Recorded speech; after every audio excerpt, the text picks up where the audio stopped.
आपल्यासोबत बोलण्यासाठी प्रकाशजी आंबेडकर आहेत. सर, TV9 मध्ये आपलं स्वागत.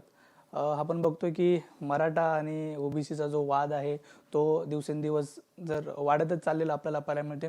मराठ्यांनी मुंबईच्या विशीवरती येऊन गुलाल उधळला, मात्र आता ओबीसी सुद्धा आक्रमक झालेले आहेत. छगन भुजबळ यांनी काल जाहीर सभा झाली, त्यामुळे ओबीसी सुद्धा शक्ती प्रदर्शन करते. कशा पद्धतीने बघता या दोन्ही समाजाच्या आंदोलनाबाबत?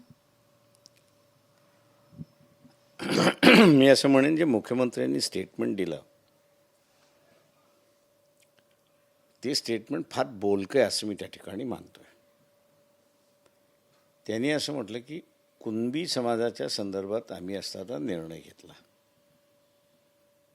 मराठा समाजाचा निर्णय जो आहे तो शिंदे कमिशन मार्फत आल्यानंतर घ्यावा लागेल असं मी त्यांचं वक्तव्य ऐकलेलं आहे. ते खरं असेल तर कुणबी हा अगोदरच ओबीसीमध्ये आहे. जरांगे पाटील यांनी जे म्हटलेलं आहे की कुणबी मराठा, मराठा कुणबी आणि असे जे आहेत त्यालाही कन्सिडर करावं आणि मुख्यमंत्र्यांनी GRमध्ये त्याचं नमूद केलेलं आहे. अजून तो इश्यू फायनल गेला असं मी त्या ठिकाणी मानत नाही, कारण का हरकती आहेत. 16 तारखेपर्यंत हरकती आहेत. हरकतीचं असताना सगळं हिअरिंग करावं लागेल आणि त्याच्यानंतरच तो GR फायनल होईल अशी असणारी परिस्थिती आहे. तो GR जरी फायनल झाला तरी त्याला लीगल स्क्रुटिनी मध्ये तो जाणार, कारण का एवढ्या टाईट दोन पार्ट्यात झालेल्या आहेत तर सहजासहजी कोणी ते ऐकेल असं मला त्या ठिकाणी वाटत नाही आहे. त्याच्यामुळे मुख्यमंत्र्यांचा हा GR लीगली स्क्रुटनाइज होईल आणि लीगली स्क्रुटनाइज झाल्यानंतरच मग त्याला असणारं त्या ठिकाणी मान्यता होईल. म्हणून आमची जी भूमिका होती ती म्हणजे मराठा समाजाची गेल्या 70 वर्षामध्ये मराठा समाजानेच केलेली स्वतःची परिस्थिती आहे. मी असं नाही म्हणणार त्याच्यामध्ये, पण रियालिटी ही तुम्हाला विसरून चालत नाही. मराठ्यांमध्ये नेहमीच 2 ग्रुप राहिले, ते शिवाजी महाराजांपासून राहिलेले आहेत. ते ज्यांना आज आपण असं मी निजामी मराठा म्हणतो किंवा सत्ताधारी मराठा आहेत, ते मोगलांबरोबर राहिलेले आहेत त्याच्यामध्ये. आणि जे आता आरक्षण मागतात आहेत ते रयतेतले मराठी शिवाजी महाराजांबरोबर राहिलेले आहेत. या दोघांमधल्या असणाऱ्या जरी जात म्हणून एकत्र असले आणि मावळ्यांनी मोगलांच्या मराठ्यांना स्वीकारलेलं असलं तरी मोगलाई मराठी जे आहेत त्यांनी रयतेच्या मराठ्यांना स्वीकारले असं नाही. आजही मला माहिती आहेत की रोटीबेटी व्यवहार हा बघण्याचं एक ठिकाण आहे. तर मोगलाई मराठी हे असं रयतेच्या मराठ्यांची मुलगी सुंदर असेल तर करतात, पण एखाद्या मुलांनी असं लग्न रयतेतल्या मराठ्यांनी एकाच्या असणाऱ्या निजामी मराठ्यांच्या मुलीबरोबर लग्न करायचं ठरवलं तर ते ठामपणे विरोध असतो.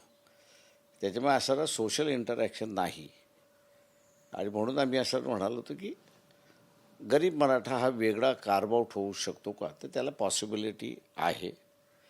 आणि सत्तेमध्ये आल्याशिवाय तो करता येत नाही. म्हणून मी म्हणालो की सत्ता तुम्ही आम्हाला द्या, आम्ही तो कार्व आउट करतो त्या सगळ्या ह्याच्यामध्ये. नक्कीच. मात्र जो वाद आहे, छगन भुजबळ दिवसेंदिवस जे आक्रमकपणा आहे तो दाखवत असलेला आपल्याला मिळते. काल सुद्धा एल्गार सभा पार पडलेली होती, त्यामध्ये सुद्धा जर म्हटलेलं होतं की नाभिकांनो आता मराठ्यांची जी भाजरू नका, त्यांचं त्यांनाच भाजरू द्या, अशा पद्धतीचं वक्तव्य होतं. कशा पद्धतीने बघताय वक्तव्य? मान्य आहे मला की त्याच्यामध्ये असं कडूपणा आलेला आहे ओबीसीमध्ये आणि मराठा समाजामध्ये. कोणाच्या तरी व्यवसायावरनं आणि कोणाच्या याच्यावरनं नामोल्लेख करून अजून भांडण वाढवावं ही समाजाच्या दृष्टिकोनातून अत्यंत वाईट आहे. मी त्याची यासाठी निंदा करतो. काय का वालीत टाकणं राहणं हे मी लोकांचं आयुष्य बघितलेलं आहे. त्याच्यामुळे हे जे वालीत टाकण्याचा जो भाग आहे तो मला वाटतं समाजामध्ये होऊ नये. मतभेद आहेत असं मी मानतो, दुश्मनी नाहीत एवढं फक्त लक्षात ठेवली पाहिजे. ओबीसीचे दुसरे सुद्धा नेते आहेत, प्रकाश शेंडगे, त्यांनी सुद्धा म्हटलं की आता प्रकाश आंबेडकर आमच्यासोबत आहेत, मराठ्यांना आता प्रकाश आंबेडकर आमच्यासोबत आहेत, त्यामुळे घाबरण्याची गरज नाही किंवा आंबेडकरांचं रक्तच आमच्यासोबत आहे अशा पद्धतीचं ही चेतावणी वाटते. दुर्दैवाने मी असं म्हणेन की सर्वच जण आपापल्या सोयीने बाबासाहेब उचलतात त्या सगळ्या ह्याच्यामध्ये, आणि जेवढा आपल्याला पाहिजे तेवढाच उचलतात, पूर्ण बाबासाहेब कधी मांडत नाहीत. मी या सगळ्यांना घेऊन एकदा बसलो होतो आणि मी त्यांना एक समजावून सांगितलं होतं की सायमन कमिशनला बाबासाहेबांनी जो खलिता सादर केला त्या खलित्यामध्ये हा जो रयतेतला मराठा जो आहे त्यालाही इतरांप्रमाणे सवलती मिळाल्या पाहिजेत, आरक्षण मिळालं पाहिजे असं 1920 साली बाबासाहेबांनी म्हटलेलं आहे. एका सोशिओलॉजीचे विद्यार्थी बाबासाहेब असल्यामुळे त्यांच्या हे लक्षात आलं होतं की मराठा एक आयडेंटिटी निर्माण होते आणि ती उद्या पॉलिटिकल आयडेंटिटी होईल, पण ती पॉलिटिकल आयडेंटिटी झाली तर सर्वच मराठे एकत्र येणार नाही, तर हे जे मोगलाई मराठे जे आहेत हे सगळं स्वतःच्या ताब्यामध्ये ठेवतील आणि उरलेल्यांचा वापर करतील हे माहीत असल्यामुळे त्यांनी असं त्याच वेळेस की हा जो रयतेतला मराठा जो आहे याला आरक्षण द्यावं ही त्यांचीही भूमिका होती. त्याच्यामुळे बाबासाहेबांनी समाज म्हणून त्या ठिकाणी बघितलं आणि ज्या ज्या घटकाला सरकारची मदत लागेल त्यांना त्यांनी आयडेंटिफाय करून त्या वेळेस त्या सरकारला त्यांनी तो खलिता सादर केलेला आहे. त्याच्यामुळे प्रकाश शेंडगे यांनी जे म्हटलं आहे ते बरोबर आहे की ओबीसीचं आरक्षण वाचवण्यासाठी किंवा जे आहे त्याच्यामध्ये, आणि म्हणून आम्ही असं म्हणतो की त्यांनीसुद्धा तीच भूमिका घेतली पाहिजे की ओबीसीचं आरक्षणाचं ताट वेगळं आणि मराठा समाजाचं असणारं आरक्षणाचं ताट वेगळं.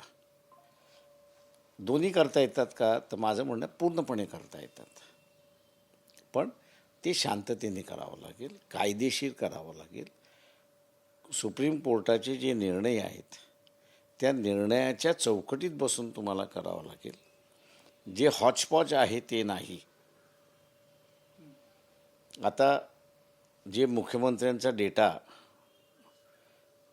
कलेक्शन करण्याचं काम चाललं आहे, मी दुर्दैवाने गरीब मराठ्यांना म्हणणार आहे की हा जो डेटा जो काढला जातो आहे तो टिकणार नाही.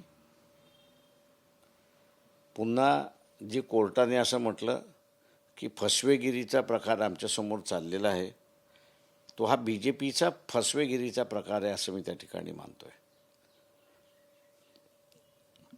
नक्कीच. मात्र याच संदर्भात भुजबळ यांनी सुद्धा एक राजीनामा दिला होता, त्यावरती फडणवीसांनी बोलणं सुद्धा टाळलेलं आपल्याला पाहायला मिळते. ते मी कसे कोणाच्या राजीनाम्यावरती बोलत नाही. नक्कीच, धन्यवाद.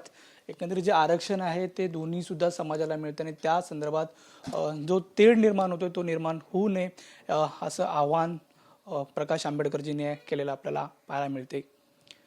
व्हिडिओ जर्नलिस्ट प्रेम म्हात्रेसह नंदकिशोर गावडे, TV9 मराठी, मुंबई.